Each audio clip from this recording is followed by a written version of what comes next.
ಇದು ಆಮೇಲೆ ಇನ್ನೂ ಒಂದು ವಿಚಾರ ಏನಂದ್ರೆ ಇಲ್ಲಿವರೆಗೂ ಇದು ಬರ್ತಾನೆ ಇರ್ಲಿಲ್ಲ. ಯಾವುದೋ 2 ಖಾಸಗಿ ಚಾನೆಲ್ಗಳು ಉದ್ದೇಶಪೂರ್ವಕವಾಗಿ ನಮ್ಮನ್ನ, ನಮ್ಮ ಸಿನಿಮಾನ ಮತ್ತೆ ನಿರ್ಮಾಪಕರನ್ನ ಎಲ್ಲಾರನ್ನೂ ಎಳೆದು ಈ ಜಾಗದಲ್ಲಿ ಕೂರ್ಸೋ ತರ ಮಾಡಿರುವಂತದ್ದು. ಇದರಿಂದ ಯಾರ್ಯಾರು ಏನೇನ್ ಮಾಡ್ತಿದಾರೋ ಗೊತ್ತಿಲ್ಲ ಕೆಲಸ. ಬಟ್ ಇಲ್ಲಿವರೆಗೂ ಬರೋದಕ್ಕೆ ಆ 1-2 ಖಾಸಗಿ ಚಾನೆಲ್ಗಳೇ ಕಾರಣ ಅಂತ ಹೇಳ್ಬಿಟ್ಟು ಇನ್ ಮುಂದೆ ಏನಾದ್ರೂ ಈ ತರ ಅಂದ್ರೆ ಪುರಾವೆಗಳಿಲ್ದೆ, ಅಲ್ಲ ಒಂದ್ ನಿಮಿಷ ಪುರಾವೆಗಳಿಲ್ದೆ, ಏನೋ ಗೊತ್ತಿಲ್ದೆ, ಏನೋ ಆಗಿದೆ ಅಂದ್ರೆ ಆಧಾರ ಇದ್ರೆ ಖಂಡಿತವಾಗ್ಲೂ ಮಾಡ್ಲಿ, ಸತ್ಯ ಇದ್ರೆ ಖಂಡಿತವಾಗ್ಲೂ ಮಾಡ್ಲಿ.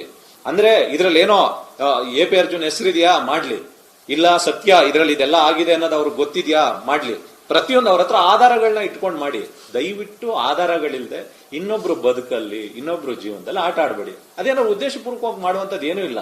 ಏನೋ ಸಣ್ಣ ಪುಟ್ಟ ಈಗುಗಳಿಗೋಸ್ಕರ ಯಾಕೆಂದ್ರೆ 3.5 ವರ್ಷ ಶ್ರಮ ಪಟ್ಟಿದೀವಿ ನಾವು ಮಾರ್ಟಿನ್ ಸಿನಿಮಾಗೋಸ್ಕರ.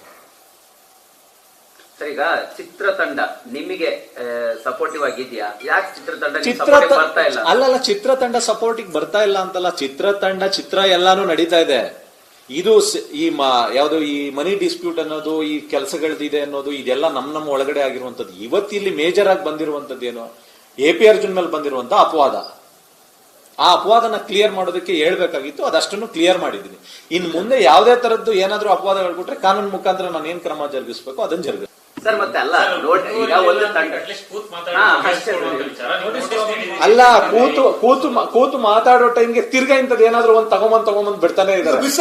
ಮಿಸ್ಅಂಡರ್ಸ್ಟ್ಯಾಂಡಿಂಗ್ ನ ಕ್ರಿಯೇಟ್ ಮಾಡ್ತಾ ಇರೋದೇ ಈ 1-2-3 ಅಂದ್ರೆ ನಾನು ಹೇಳಿದ್ನಲ್ಲ, ಇಂಟೆನ್ಷನಲ್ ಆಗಿ ಇದರಿಂದ ಯಾರಿದಾರೋ ಗೊತ್ತಿಲ್ಲ. ಒಟ್ಟಿನಲ್ಲಿ 1-2-3 ಖಾಸಗಿ ಚಾನಲ್ಗಳು ಮಾತ್ರ ಮಿಸ್ಅಂಡರ್ಸ್ಟ್ಯಾಂಡಿಂಗ್ ಗಳನ್ನ ಜಾಸ್ತಿ ಮಾಡ್ತಾ ಇದಾವೆ ಹೊರತು. ಸರ್ ನಾವು ಹೇಳ್ತಾ ಇರೋದು ಚಾನಲ್ ಆಯ್ತು ಸರ್, ಚಾನಲ್ ಒಂದು ಪಾರ್ಟ್. ನೀವೊಂದ್ ಸುದ್ದಿ ಹೇಳ್ತಾರೆ, ಅವ್ರೊಂದ್ ಸುದ್ದಿ ಹೇಳ್ತಾರೆ. ನೀವೇ ಯಾಕೆ ಕುಂತು ಬಗೆಹರಿಸ್ಕೊಳ್ಳೋದು ಬಿಟ್ಟು ಇವಾಗ ಆಗುತ್ತೆ. ಬೆಳಗ್ಗೆ ಮಧ್ಯಾಹ್ನ ಮಾಡಿ ಇಬ್ರು ಮೊನ್ನೆ ಲಾಸ್ಟ್ ಟೈಮ್ ಇಂಥದೊಂದು ಮಿಸ್ಅಂಡರ್ಸ್ಟ್ಯಾಂಡಿಂಗ್ ಬಂದಾಗ ಇಬ್ರು ಜೊತೆ ನಿಂತು ವಿಡಿಯೋ ಮಾಡಿ ಕೊಟ್ರಿ, ಆಯ್ತಾ?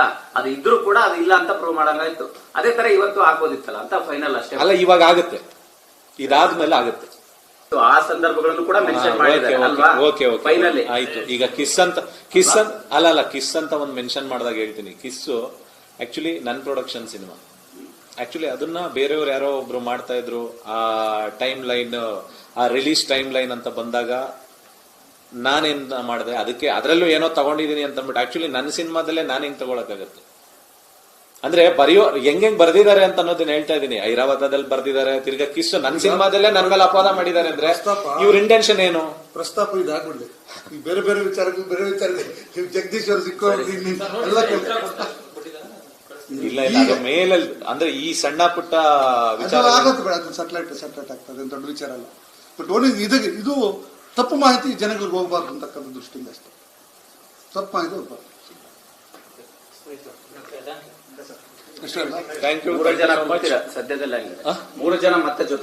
100% ಸಿನಿಮಾ ನಮ್ಮ ಮಗು ನಾವು ಮಾಡಿರುವಂತದ್ದು, ಎ.ಪಿ. ಅರ್ಜುನ್ ಸಿನಿಮಾ ಮಾರ್ಟಿನ್ ಅನ್ನುವಂಥದ್ದು ಎಲ್ಲಾರು ಸೇರಿ ಅದ್ಭುತವಾಗಿ ಮಾಡಿದೀವಿ. ಎಲ್ಲಾರು ಸೇರಿ ಅದ್ಭುತವಾಗಿ ರಿಲೀಸ್ ಮಾಡ್ತೀವಿ. ಅದ್ರ ಮಧ್ಯೆ ನೀವೆಲ್ಲಾ ತೋರ್ತಾ ಇದೀರಲ್ಲ, ಯಾಕೆಂತಂದ್ರೆ ತುಂಬಾ ಇವತ್ತು ನೀವು ಕಾಲ್ ಮಾಡಿದ್ರಿ, ಜಗ್ಗಿ ಲೋಕೇಶ್ ಕಾಲ್ ಮಾಡಿದ್ರೆ ಎಲ್ಲ ಕೇಳಿದ್ರು ನನ್ನನ್ನ, ಈ ತರದ್ ಏನೋ ಒಂದು ಬಂದಿದೆ ಅಂತ ಕೇಳ್ದಂಗ ನಾನು ಹೇಳಾದ್ಮೇಲೆ ಹೌದಾ ಸರ್ ಇದನ್ನ ತಿಳ್ಕೊಂಡು ಮಾಡದೇನೆ ಬೇಕು ಅಂತ ಉದ್ದೇಶಪೂರ್ವಕವಾಗಿ ಮಾಡ್ತಾ ಇದೀರಲ್ಲ, ಅದನ್ನ ಮಾಡ್ಬೇಡಿ. ತಿಳ್ಕೊಂಡ್ ಮಾಡಿ, ಸತ್ಯ ಇದ್ರೆ ಖಂಡಿತವಾಗ್ಲೂ ಮಾಡಿ, ನಾನೇ ಸಪೋರ್ಟ್ ಮಾಡಿ.